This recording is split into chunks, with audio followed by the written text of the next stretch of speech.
Les 19e Jeux des îles se sont donc refermés sur l'île Terceira, à 1000 km de Lisbonne. Vous en revenez, Xavier. C'est dans l'archipel des Açores, il y a 9 îles, et Terceira est l'une de ces îles. Vous le savez, maintenant, la compétition rassemblait près de 500 athlètes de 13 à 17 ans, venus de 7 îles différentes, dans 8 disciplines différentes. Voici le classement général de la compétition. Le premier, ce sont les Açores qui l'emportent, 99 médailles, 39 en or. La Corse finit deuxième, 56 médailles, 24 en or. Et la Martinique complète le podium, 37 médailles, 18 en or. Retour en image avec vous, Xavier, sur ce moment de sport, mais pas seulement, hein. L'idée de partage, d'échange est toujours au cœur des Jeux. Les images sont signées Jacques-Paul Stéphane et le montage, Julien Castelli.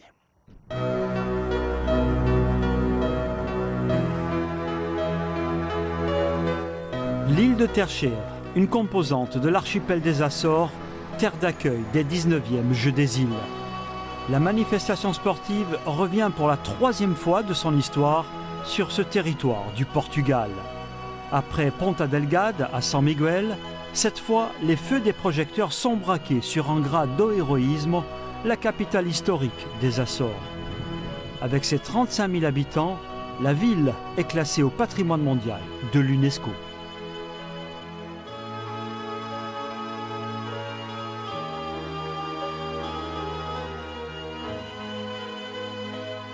Ce projet des Jeux des îles, c'est un projet très intéressant pour nous du point de vue de la préparation des jeunes sportifs, mais aussi parce que c'est un projet où nous avons la possibilité de donner à la jeunesse des Açores le contact avec la réalité des autres îles européennes. La traditionnelle cérémonie d'ouverture marque le début des festivités. Le cérémonial met en relief une formidable volonté de réussite. Elle s'inscrit dans la politique de développement du sport engagée par le gouvernement autonome des Açores. Le spectacle est à la hauteur de l'événement. L'enthousiasme gagne l'assistance. 500 athlètes de 13 à 17 ans représentant 7 îles et 5 nations. Cette année, le plateau est un peu moins fourni que d'ordinaire. Manquent à l'appel les Canaries, les Baléares et l'île de la Réunion. Par toute l'Europe, nous avons des problèmes budgétaires, des problèmes économiques avec des chômages. C'est surtout à cause de ça. Je crois que les régions qui ne sont pas ici en train de faire la compétition avec nous se sont toujours aux Antilles parce qu'elles aimaient d'être ici, mais c'est surtout une question budgétaire pour être dans les Açores. Comme les précédentes éditions, la Corse s'affiche dans toutes les disciplines. 90 jeunes lancés dans le bain international, fermement décidés à faire flotter très haut le drapeau à tête de Maure. Et le football constitue l'une des curiosités des Jeux. La discipline effectue ses premiers pas dans la compétition. Le pôle espoir corse est en lice, il a fort à faire face à ses homologues italiens et surtout portugais qui évoluent à domicile. Le tournoi se joue sous forme de championnat avec match aller-retour. Une victoire, 2 nuls, 4 défaites. Le résultat n'est pas conforme aux objectifs. Les Corses terminent 3e derrière les Açores et la Martinique. Une déception. Malgré tout, on a permis à nos jeunes de se confronter à d'autres footballs, à des joueurs un peu plus âgés. Et j'espère que ça sera profitable pour la suite. C'était une première pour vous tous, envie d'y revenir? Ah oui, vraiment envie de revenir, envie que le plateau soit encore plus relevé, avec encore plus d'équipes venant d'ailleurs, puisqu'il manquait les Sardes, les Siciliens, et c'est toujours un vrai intérêt de jouer contre ce genre d'équipe. Comme le foot, c'est aussi une première pour le rugby. 12 jeunes du comité corse chargés d'ambition. Dans cette rencontre où les matchs se jouent à 7, ils font figure de favoris et ça ne loupe pas. Incroyable de volonté, les jeunes rugbymen signent 5 succès sur 6, une prestation de très haute volée. Ils remportent le tournoi, une sacrée performance, elle fera date.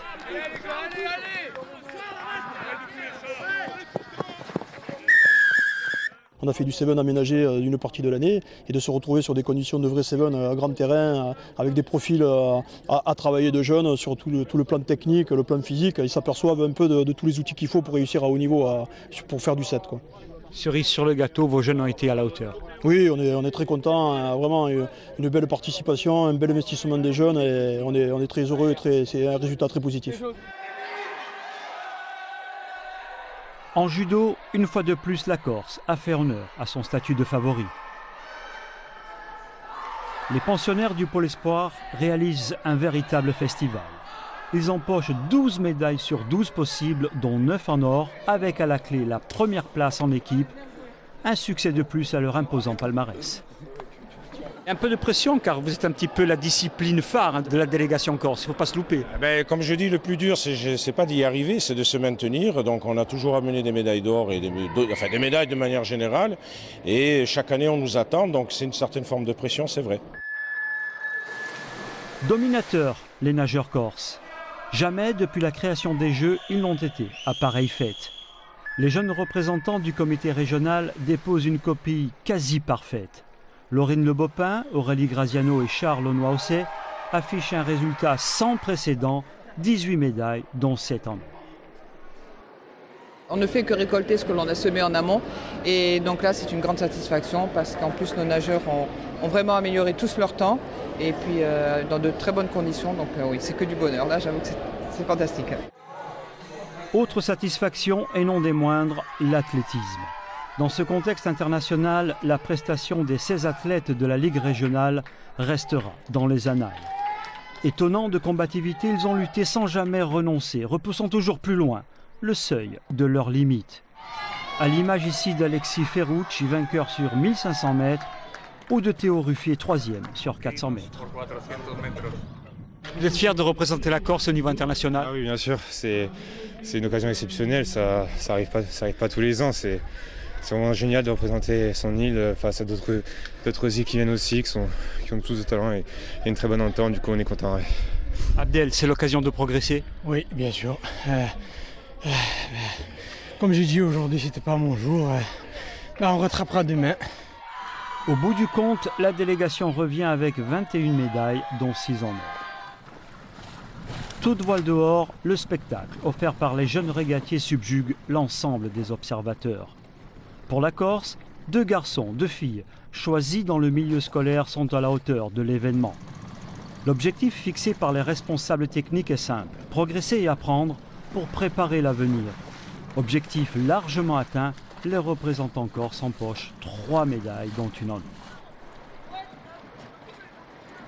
De venir aux Jeux des îles, c'est déjà une récompense pour tout le monde et l'événement lui-même, déjà, c'est exceptionnel pour les enfants et pour tout l'encadrant. C'est une récompense par rapport à tout le travail qui a été fait. Et puis maintenant, en plus, on a des résultats, donc la satisfaction est vraiment complète.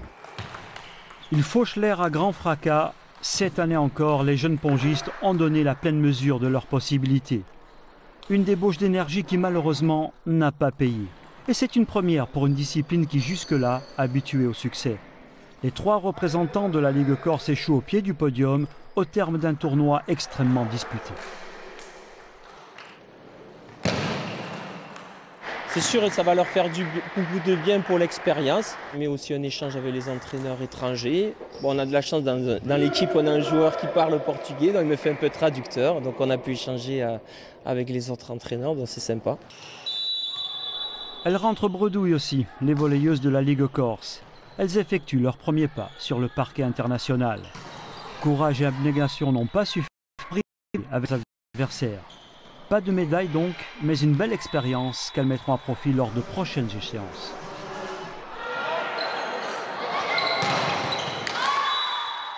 Qu'est-ce que tu retiendras de cette expérience au Jeux des îles?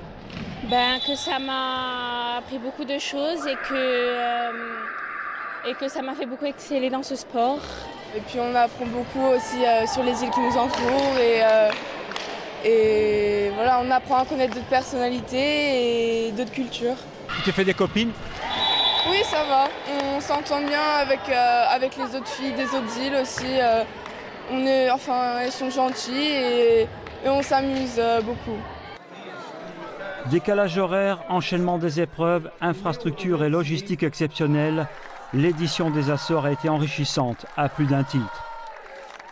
Avec 56 médailles dont 24 en or, la délégation corse termine au 2e rang du classement général, derrière les Açores et devant la Martinique. Un résultat flatteur qui, à coup sûr, ne restera pas sans suite.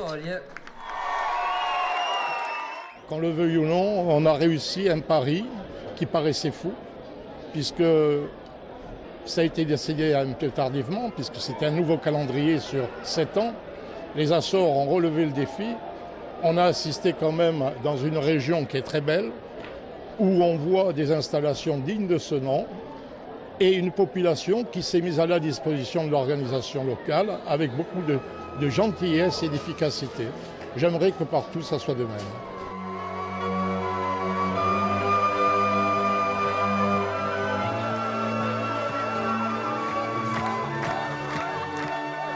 Les 500 athlètes des 19e Jeux des îles se sont quittés une idée en tête, se retrouver l'année prochaine pour fêter le 20e anniversaire de la jeunesse sportive européenne.